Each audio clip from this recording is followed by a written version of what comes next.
좋으신 주님을 찬양합니다. 우리 좌우 앞에 있는 분들과 인사를 나눕니다. 반갑습니다. 환영합니다. 축복합니다.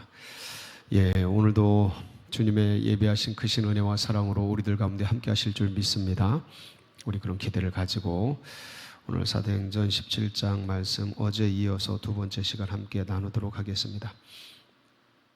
어떤 공동체나 어떤 집단이나 어떤 모임에 가면 나를 중심으로 어떤 반응하는 태도들, 그것을 3분법으로 이제 보통 나눌 수 있다고 어제 말씀을 드렸습니다.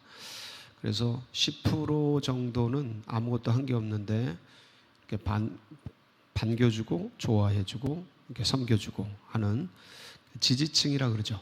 지지해주는 분들이 있는가 하면 80이죠. 이게 꼭 요 숫자대로는 아닙니다. 그런데 대략 통계적으로 이제 그렇게 검사 결과가 나온 건데 80% 정도는 관망하고 저분이 어떤 분인가 이렇게 중도층이라고 그러죠. 이렇게 내다보고 그렇게 나중에 어떤 평가를 내리고 이제 그러려고 이제 지켜보는 그런 분들이 있는가 하면 나머지 10%?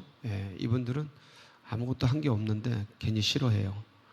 그래서 10, 8, 10, 10, 80, 10 이렇게 해서 어떤 이렇게 그 사람에 대해서 어떤 사건에 대해서 반응하는 그런 태도들이 있더라. 그래서 여러분들께서 어딜 가시든지 새로운 곳에 갈 때는 그러한 것이 있음을 염두에 두시고 이상한 일 당하는 것처럼 내가 한 것도 없는데 저 사람이 왜 작을까 이렇게 이상한 일 당하는 것처럼 너무 낯설어 하지 마시고 인간의 생리들이 어떤 본능처럼 그렇게 한 사람 대상으로 그렇게 반응하는 것이니까 그렇구나 하고 이해하고 납득하고 그렇게 들어가면 오히려 더 마음이 편할 듯합니다. 10%의 지지층은 더 강화하고 신뢰를 쌓고 더 이렇게 더 깊이 있게 교제를 해야 될 것이고 80%의 중도층은 계속해서 공감적인 설득, 이분들은 이제 이분이 나에게 도움이 될까? 우리 공동체에 유익이 될까? 그런 걸 관망하는 분들이에요. 그래서 그분들은 계속해서 공감하고 또 설득적으로 진리를 추구하는가, 어떤 유익을 주는지에 대한 그런 부분들을 보는 분들이라 그래서 실리적으로 기능적으로 계속해서 설득해 나가야 하고, 그 다음에 나를 반대하는 그런 분들은 결론적으로는 그런 분들은 적을 만들지 말아라. 적으로 남게 하지 마라. 싸우고 너무 그들을 막 설득하려고 설득하고 뭐 어필하고 이러는 게 오히려 그분들에게는 더 마이너스로 작용을 할 수가 있어요. 그래서 항상 적을 만들지 말되, 그러나 늘 그분들을 이렇게 싫어하거나 그렇게 거리를 두거나 막 그럴 필요는 없어요. 그렇게 해서 계속 움직여 가시고 할 때, 이제 오늘 말씀은 적극적 지지층을 만났을 때, 그러니까 이분들은 한 개인에게, 이제 바울 일행에게, 여기선 바울 일행이죠. 이제 한 개인에게, 어떤 팀에게 피스메이커 같은 그런 분들이에요. 그래서 오늘 이제 베레아로 떠난 데살로니가에서 공박을 당하잖아요. 공격을 당하잖아요. 그 과격파 유대인들, 반대파 유대인들에게 이제 공격을 당하면서 이들을 이제 다른 데로, 제자들이 다른 데로 보내는데 거기가 이제 베레아예요. 그래서 2차 전도 여행의 경로를 보면 이렇게 해서 빌립보에서 지도가 이제 나와야 되겠죠. 그래서 빌립보에서 어디로 가냐면 데살로니가로 가죠. 그렇죠? 데살로니가를 갔다가 이제 오늘 이제 베레아로 가게 되는 겁니다. 베레아에서 이제 내일부터는 아덴으로, 다음 주부터는 아덴으로 이렇게 가게 되겠죠. 그래서 그런 과정을 거치게 되는데, 오늘은 데살로니가에서 급하게 베레아로 떠나서 벌어진 일들, 만나게 되는 사람들에 대한 이야기입니다. 그런데 오늘 이 말씀이 우리들에게 굉장히 이렇게 가슴에 따뜻하게 다가오는 부분은 뭐냐면 이 바울 일행, 선교팀 일행을 따뜻하게 맞아주는 그런 분들 때문에 그렇거든요. 그래서 이 말씀을 통해서 우리는 어떻게 어떤 자세로 또 하나님의 사람들을, 하나님의 말씀을, 하나님의 일들을 대해야 되는가를 점검하고, 그리고 다시 한번 묵상하면서 이 말씀이 우리 모두에게 유익이 되고 또 귀한 생명의 말씀이 되시기를 축복합니다. 10절 말씀에 보면 언제 도착을 하냐면, 같이 한번 볼까요? 시작. 밤에 형제들이 곧 바울과 실라를 베레아로 보내니 그들이 이르러 유대인의 회당에 들어가니라. 언제 도착해요? 밤에 도착을 합니다. 또 이렇게 긴급한 상황에서 피신한 때라 많이 긴장들을 했을 겁니다. 그리고 이때들은 다들 걸어 다녔잖아요. 걸어 다니고 하니까 그 장거리를 도시에서 도시로 이렇게 옮긴다는 게 짧은 거리는 아니지 않습니까? 지도상으로 가까이 보여도. 그래서 그런 시간들 속에서 긴급하게 또 쫓아올 수도 있고 이런 어떤 긴장감을 가지고 밤에 도착을 하게 됩니다. 그러니까 어떤 일들을 해나갈 때 참 이런 위기를, 그러니까 그럼 반대파들은 왜 있냐? 그러니까 적극 지지파들은 위로가 되죠. 위로가 됩니다. 어딜 가든. 오늘 그 말씀을 나눌 텐데 위로가 됩니다. 반대파는 왜 있냐? 왜 있는 것 같습니까, 여러분? 왜 그런 거 있잖아요. 마마보이, 그러니까 오냐만 하면 마마보이가 된다고. 부모의 은혜를 몰라요. 신기하죠. 잘해주면 알아야 될 거 아니에요. 근데 인간이 본능적으로 자기중심적이라 자기가 잘나서 그런지 알아요. 그러니까 자기의 근본을 몰라요. 자기가 얼마나 연약한 존재인지를 다 잘해주고 온실 속에서 키워놓으면 잘 몰라요. 그래서 비바람이 와야, 인생이 흔들려 봐야, 넘어져도 봐야 인생의 쓴맛을 알고, 고난을 통해 내 이 껍질들, 이 눈에 씌워져 있는 이 껍질들, 인간의 본성 안에 가려져 있는 죄성들이죠. 이기성들, 자기중심성들, 이게 그냥 잘해줘서 벗겨지질 않습니다. 축복 속에서 그게 껍데기가 벗겨지질 않아요. 언제 벗겨지냐? 고난을 통해서 벗겨져요. 신기하죠? 인간의 본성이에요. 이건 뭐라 그럴 수가 없어요. 하나님을 탓할 일이 아니에요. 인간의 본성이다. 그렇게 만들지는 않았어요. 근데 인간이 그렇게 그러한 길을 걸어왔어요. 그래서 이 고난, 반대파들이 주는 그런 어떤 부정하는 사람들이 주는 그런 상황과 환경을 통해서 이 사람은 그거를 그 사람들을 싫어하고 미워하고 거리를 두고 막 이럴 게 아니고, 그분들은 내가 못 보는 걸 봐요. 꼭 기억하셔야 돼요, 이게. 그러니까 내가 그러니까 기질적으로 인간이 완벽하지 않잖아요. 완전하지 않잖아요.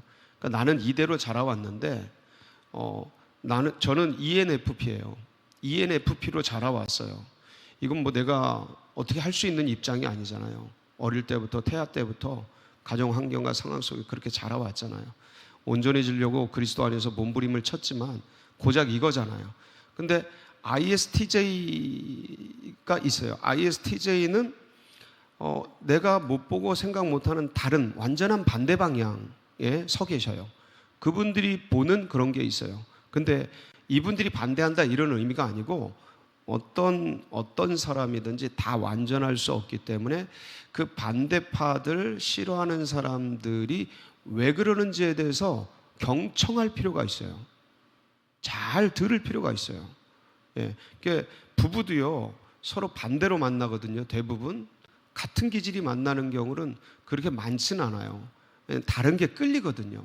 그래서 그렇게 만나는데, 이게 신혼기에 그 아름다운 시간이 지나면 서로 간에 문제점, 그러니까 어떤 다른 점들이 문제점으로 인식이 되기 시작하잖아요. 그때 이거를 서로 돕고 기도하면서, 왜냐면 인간이 수용이 다 안 되거든요. 양말을 왜 저렇게 벗는지, 옷을 왜 이렇게 집어던지는지, 왜 그런지 이해가 안 되죠. 어떤 차분한 사람들은.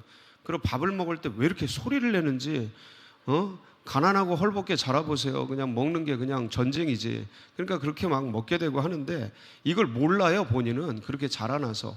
근데 곱상하게 차분하게 먹는 분들은 이쁘게 자랐죠. 그렇게 이해가 안 되죠. 이거를 공박하고 타박하면 싸움이 되는데, 어쨌든 다른 점들이 일어날 때 이분들이 보는 게, ENFP는 ISTJ가 보는 게 되게 껄끄러워요. 힘들어요. T처럼 막 쫙대고 이런 거 되게 어려워요. 왜냐면 그 유명한 대가리가 꽃밭이라는 얘기가 있어요. 머리에 뭐 불안하고 두렵고 그런 게 없어요.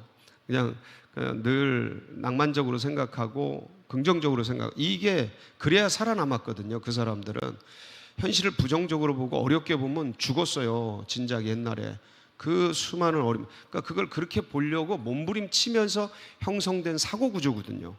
근데 그리스도 안에서 이제 이것저것 온전하게 만들어 가려고 애를 쓰지만 이분들이 근본적으로 보는 그걸 다 못 봐요.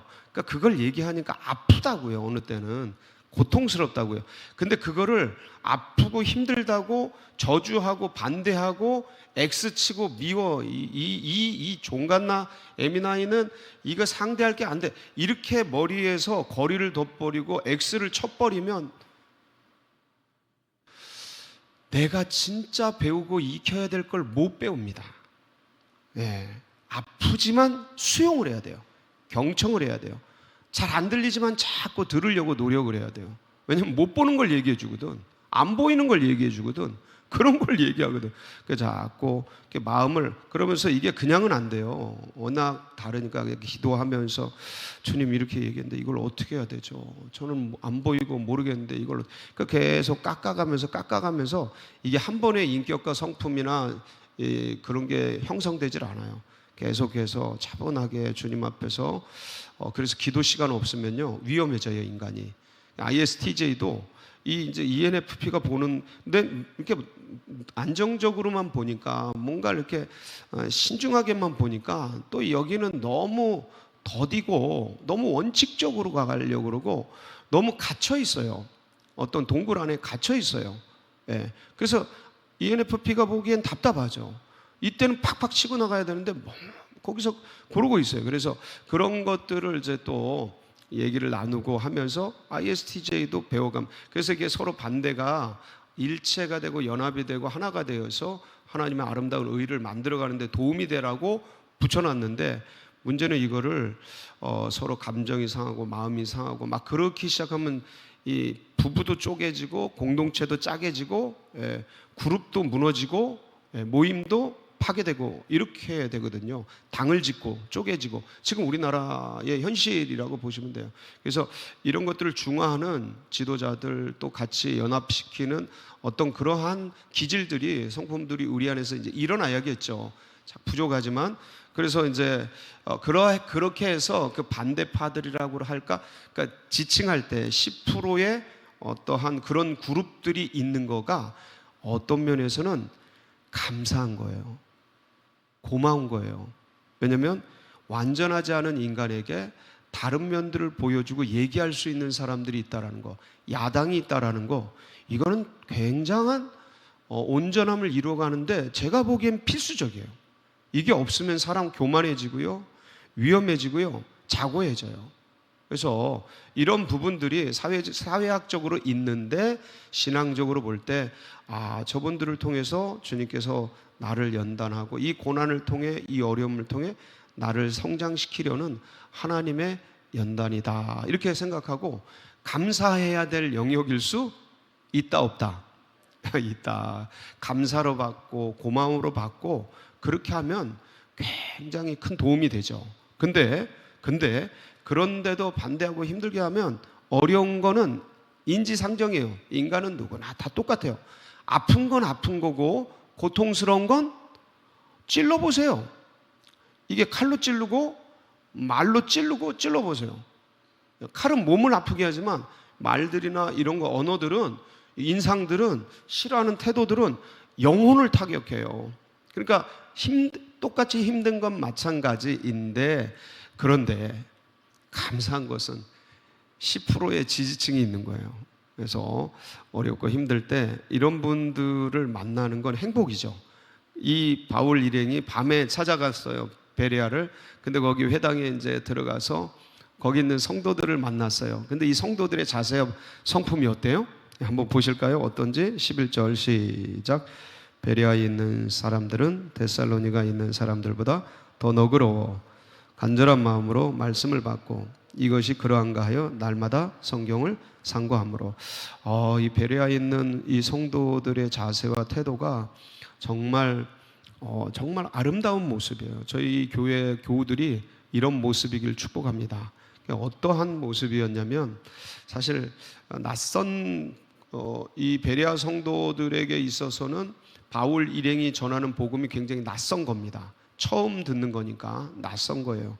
왜냐하면 보통 보편적으로 전해졌던, 유대인들에게 전해졌던 복음은 메시아 상이죠. 복음이에요. 이게 메시아 상은 정치적이고 나라와 민족을 구원하는 어떤 사회 구원론적 복음이에요. 나쁘지 않아요. 굉장히 좋은, 결과적으로 그렇게 되는 건데, 영혼의 구원, 영적인 구원, 영적인 죽음으로부터의 영생의 구원, 이 결과적으로는 사회적인 구원과 나라 민족적인 구원으로 이렇게 전파가 되는데, 근데 이 영적인 구원, 영혼의 구원, 죄된 인간의 영적 구원에 대해서 전해진 게 아니고, 이 결론 부분인 사회적 구원, 나라와 민족적인 구원에 대한, 그래서 로마나 어떤 아시리아나 그다음 바벨론 이런 대제국들에 의해서 점령당하고 폭거당하고 고통당하는 이스라엘 민족을 때마다 시마다 구원해 주신 그 하나님께서 이 로마나 마지막 원수마귀 사단의 어떤 이 적대적인 나라와 민족을 공격하고 힘들게 하는 이 이스라엘을 하나님이 메시아가 오셔서 자유로운 세상으로 아주 풍성한 세계로 우리를 구원해 주시고 이끌어 주실 거다. 현실 세계에서 그렇게 이끌어 주실 것이다 라는 그런 어떤 구원론, 메시아상을 가지고 있었던 거예요. 근데 여기다가 바울이 와서 이사야서 53장 말씀이잖아요. 예? 우리들의 죄를 그분께서 짊어지시고 돌아가신다. 잠잠한 도수장으로 끌려가는 양같이 우리의 죄를 짊어지고 그렇게 돌아가시고 그렇게 하신다라는 이 영적인 구원론, 고난당하는 메시아론. 그러니까 정치적 해방자로서의 메시아가 아니고 우리의 죄를 짊어지고 고통당하고 채찍질당하고 우리의 질고를 대신해서 슬픔을 당하고 아픔을 당하고 골고다를 오르고, 이제 성경적 언어로는 골고다를 오르고 십자가를 가는 거잖아요. 근데 이사야 때는 그게 다 명시적으로 나오지는 않았잖아요. 그래서 고통당하고 아픔당하고 그러한 당하는 그런 고난받는 종으로서의 메시아를 전하니 이게 얼마나 생뚱맞아요. 너무 낯선 복음인 거죠. 그분이 예수다, 이 복음을 전하는데 문제는 뭐냐면, 이걸 전했을 때 베레아 성도들은 이렇게 반응한 거예요. 첫 번째 11절을 보면 베레아에 있는 사람들은 데살로니가에 있는 사람들보다 더 어때요? 너그러워. 이게 헬라어로 에우게네스테로스예요. 에우게네스테로스. 저도 이제 원어를 보고 적어 온 건데, 에우게네스테로스. 이게 뭐냐면 품성이 좋은, 고상한, 개방적인, 품격 있는, 그래서 더 관대한, 열려있는, 이런 뜻이에요. 그러니까 그거에 대한, 바울이 전하는 이 낯선 복음이죠. 그거에 대해서 열려있는 호의적인 태도로 받는 거예요. 예, 닫혀있는 거부적인 태도가 아니고 열려있는 호의적인 태도로 이제 받는데, 그러면서 간절한 마음으로 말씀을 받는 거예요. 여기서 간절하다는 건 뭐냐면 프로시미아라는 헬라어인데, 이게 뭐냐, 기꺼이, 열정적으로, 적극적으로 받았다라는 거예요. 그러니까 마음은 열어놓고 받을 때 간절함으로, 열정적으로, 귀하게, 적극적으로 받아낸 거예요. 자, 이렇게, 이건 감정적인 거잖아요. 성품이 열려있고 개방적인 태도, 마음이죠. 어떤 관대한 마음, 그 다음에 열정적인, 열심히, 적극적인 마음. 자, 이렇게 F죠. 감정적인 것들만 있었던 게 아니고, 자, 말씀의 뒤를 보면 이것이 그러한가 하여 날마다 뭘 상고해요? 자, 바울이 전한 말씀이 낯선데 이게 진짠가 하고 이분들은 뭘 표준으로 생각했냐면, 하여간 누가 오든 이 사람이 말하는 거에 대해서 열려있고 듣고 이렇게 관대하게 받기는 하는데, 이게 진짜 성경의 말씀에 그러한가를 성경을 기준으로 이걸 살피는, 굉장히 이성적이죠. 예, 굉장히 원칙적인 거죠. 그러니까 이게 균형 잡힌 성도예요. 대단한 분들이에요, 이분들이. 그러니까 마음을 열고 적극적으로 말씀을 사모하면서 나아가는데, 이게 진짜 그러한가는 뭘 보고요? 성경을 보고 이 말씀이 그러한가 연구하고 상고하고 묵상하면서 그 말씀의 뜻을 찾아가는 거죠. 대단한 거죠.